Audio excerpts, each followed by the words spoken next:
Hello everyone, good afternoon or good evening rather, and welcome to a little video that I've done as first of all it's an apology for missing both commentaries this week. I was planning to do, but unfortunately the old gallstones have struck me down, so I'm still a little bit under the weather, but I'm just about feeling up to make a video and give my opinion on the cup final and Mauricio Pochettino's charge from the FA.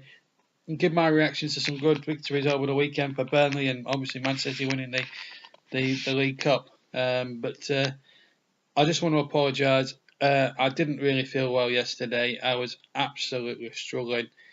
It was pain, and then I was breathing heavily. I've been to the doctor today. It looks like it's the gallstones have returned again, and it looks as if I'm going to have to go into hospital a few weeks down the line to get them sorted out. So I hope you understand, guys and subscribers, that I wasn't commentating. I do it every other week, unfortunately. Sometimes even the most invincible commentator gets struck down sometimes. I'm not invincible, so I hope you forgive me for that, because I hope you appreciate that my health comes first above anything else, commentary work or anything else.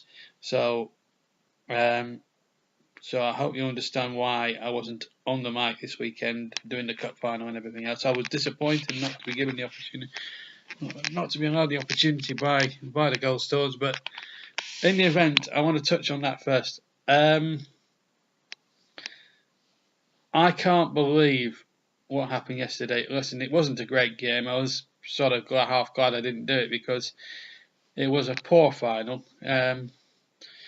Didn't live up to the hype everyone was expecting. Neither did the Liverpool Manchester United game. I thought that was a dull game as well and very disappointing. Two unsatisfactory matches really. And Liverpool look toothless in attack now. I'm starting to waver. I'm starting to change my mind now about Liverpool. I'm just thinking now they've lost Bobby Firmino, and against the United side that used all their free substitutes in the first half, they were just looking toothless and just frustrated. But that was the way it was, and the less said about that match, I'm afraid, yesterday the better. One game I will want to touch on before we touch on the cup final yesterday was the Burnley result, 2-1 against Spurs. Now again, I wasn't feeling up to it. I did try to commentate on it earlier, and then I got struck down halfway through with the thing, and I just couldn't carry on commentating. Hence why it was taken off the air. Hence why I was taken off the air. But I'm fine now. The Burnley match, a great performance from Burnley. Spurs fans moaning that the first goal was a little on the dodgy side. I mean, the corner decision was 50-50, I'll be honest with you. It could have gone either way. It went Burnley's way. It did come off Jeff Emerick, I'm not denying that. But how many bad decisions have Spurs had against us over the years? Anyway, from the corner, whipped in. Spurs should have defended it better. Chris Wood, 6 yard out, bang, 1-0. Fantastic performance. And then Spurs hit back with some controversy of their own. I mean, Pochettino goes on about that one decision, but he benefited from a generous decision because on the equaliser some 6 or 7 minutes later, Danny Rose is allowed to nick 10 yards from the original throwing spot, throws it down the line to Harry Kane, cuts inside. I mean, fair play to the lad. He's coming back and he's put the ball in the net, 1-1, but it does look as if Danny Rose has gained a massive advantage by nicking 10 yards from the original throwing spot. But not to worry, because Burnley hit back. Jeff Emerick had a chance to just whistle past the left-hand post. And then in the 82nd minute, the winner. Great play from Goodmanson. Absolutely got hit a perfect little cross. It was a little scuff, but it was perfectly hit, in my opinion. And it was inch perfect.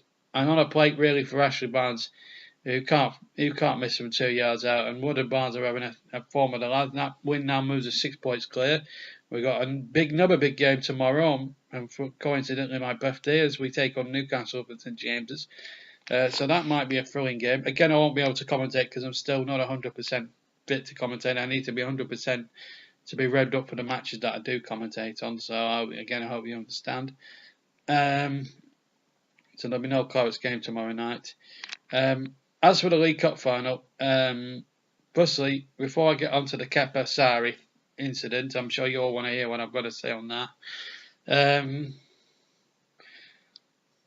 It was a very poor final. You look at the calibre of the 22 players that are out there. The two lineups very strong. Both their first choice goalkeepers there. You can see that both teams want to take it seriously. I can understand Chelsea to a certain extent. They've just been whooped 6-0 by City this last couple of weeks, so obviously Sarri was probably aware of that. But as a neutral watching, and I was watching on my sickbed yesterday, and I was hoping for a cracking final to light my mood, and unfortunately what I saw was anything but that. Hardly any chances in the 90 minutes. I think there was one where Kante blazed over, and probably that was about it. City tried to off and puff, but Chelsea were just too compact in defence. And then the moment where, at the end of extra time, where Kepa has injured himself a couple of times, and he's injured himself saving a shot from one of the Manchester City players. I forget who it was anyway. He's gathered the ball in, he's complaining. The medical staff treat him. He feels that he's okay to carry on. Apparently, according to Sarri, the physio team, the medical staff have said to him, look, he's got to come off. So Sarri's preparing to bring the substitute on, Willy Caballero, which would have been handy for Chelsea in some respects because he knows, being an ex-City player, he knows some of the movements of the City attackers, so he would have been able to identify where City and their players, the nominated players, take their penalties, like Aguero, Sterling, and etc., etc. And he looks all cut and dry, and it comes to the crunch. Kepa starts arguing with his manager. Sarri saying, you've got to come off, you've got to come off. And the lad, I don't know what's got into his head. You don't, I mean, I'm going to hit straight hard at him now. You don't disobey orders from your manager.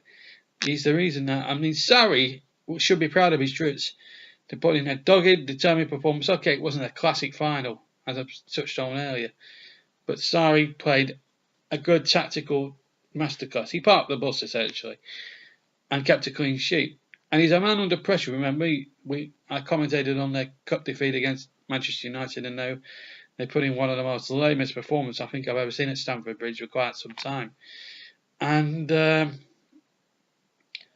you know, to disrespect the manager, then Sarri throws a strut when he comes to the conclusion that the players won, throws his bottle down, goes to the bench, and then starts walking down the tunnel.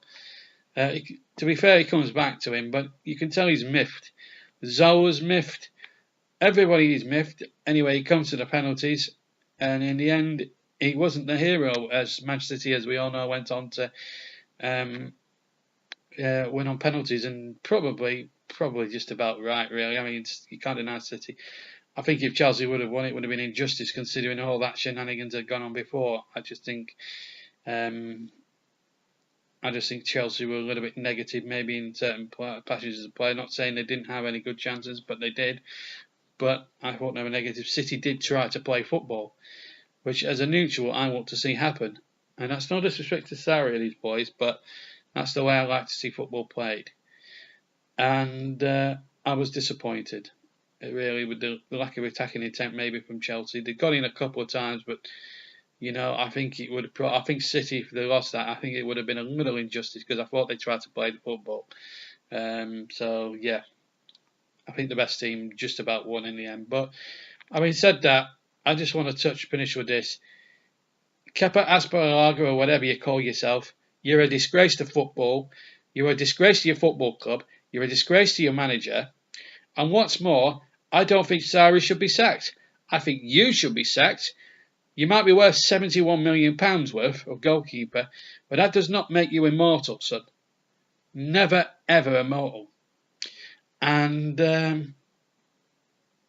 I feel that you've let everyone down.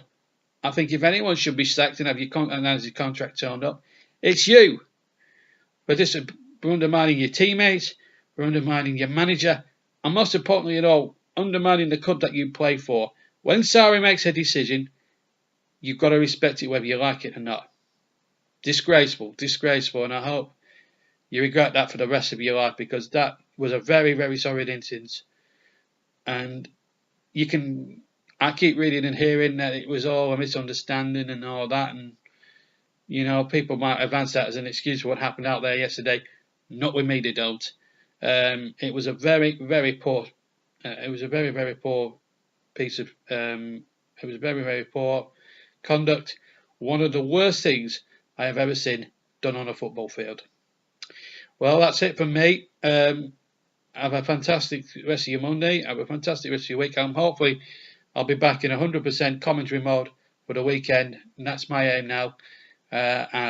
Hopefully I'll see you then. But have a fantastic rest of your week, and hopefully I'll be fit enough to be back behind the mic on Saturday. Okay, have a fantastic day, have a fantastic week, and I'll see you soon. Bye bye.